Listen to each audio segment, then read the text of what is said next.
حضرت ام عمارہ رضی اللہ تعالیٰ عنہ جنگ خندق میں حصہ لیتی ہیں، جنگ احد میں حصہ لیتی ہیں، یہاں تک کہ ان کے متعلق 7 غزوات میں حضور کے ساتھ گئیں۔ کئی صحابیاں، آپ پوچھیں گے عورتوں پر کہاں جہاد؟ کہا نہیں تھا، لیکن کس لیے جاتی تھی؟ 700 فوجی، 1000 فوجی اسلام کے ہیں، سب کا کھانا تنہا بنا کر کے کھلاتی تھی۔ حضرت ام سلیت ایک صحابیہ ہیں، حضرت عمر فاروق کے پاس ایک چادر آئی تو وہ تقسیم کرنے کی چادر تھی، لوگوں نے کہا آپ اپنی بیوی اور اپنی بیٹی کو دے دیں، حضرت عمر نے کہا نا، یہ ام سلیت کو میں دوں گا چادر۔ کہا کیوں؟ کہا وہ جنگ خندق میں اور کئی غزوات میں مشق بھر بھر کر کے مجاہدین کو پانی پلایا کرتی تھی۔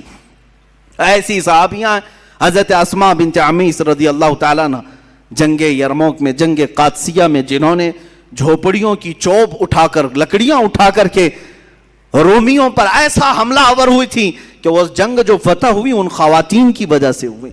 حضرت صفیہ مدینہ طیبہ کی حفاظت پر تنہا ایسی بہادری کا کردار ادا کر رہی۔ یہودی داخل ہوئے تھے عورتوں کے درمیان، انہوں نے خود اپنا نیزہ اٹھا کر کے سر قلم کر دیا۔ وہ مثالی خواتین ہیں، وہ دبک کر کے بیٹھنے والی نہیں، بلکہ ایک صحابی حضرت خنسا رضی اللہ تعالیٰ، کافی میں نے صحابیات کا ذکر کیا، ان کی برکتیں اللہ ہماری بچیوں کو عطا کرے۔ حضرت خنسا ایک وہ صحابیاں ہیں جو جنگ قادسیہ میں پہنچیں، ان کے 4 جوان بیٹے تھے۔ یہ مشہور شاعرہ ہیں عرب کی، یہ ایمان لانے سے پہلے جب شعر و شاعری کرتی تھی، مرثیہ پڑھنے کا ایک طریقہ تھا عرب میں، جب کوئی مر جاتا تو اس کے تعریفیں کر کر کے لوگوں کو رلاتے تھے، مرثیہ کر اس کو کہتے ہیں۔ تو یہ مرثیہ پڑھنے میں مشہور تھی خنسا۔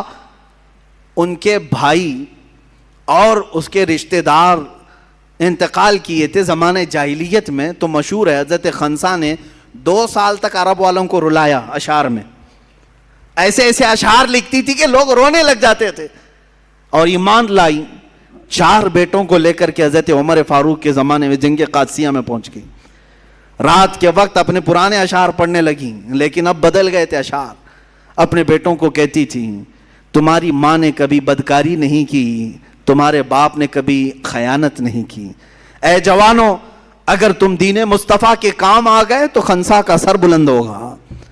وہ رات بھر اشعار پڑھتی رہی، صبح جب اٹھے جنگ شروع ہوئی، وہ بڑی گھمسان کی جنگ تھی۔ شام سے پہلے لوگوں نے آ کر کے بتایا حضرت خنسا کو کہ تمہارے 4 بیٹے شہید ہو گئے، 1 نہیں 2 نہیں 3 4، اور سب میں یہ خبر پھیل گئی کہ اب حضرت خنسا کیسے کیسے اشعار بیان کریں گی۔ بھائی کے مرنے پر 2 سال عرب کو رلایا تھا، 4 بیٹے مرے، اب کیا کہے گی؟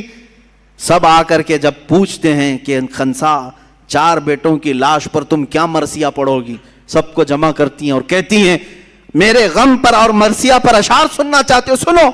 ہر بیٹے پر میں کہتی ہوں انا للہ و انا الیہ راجعون۔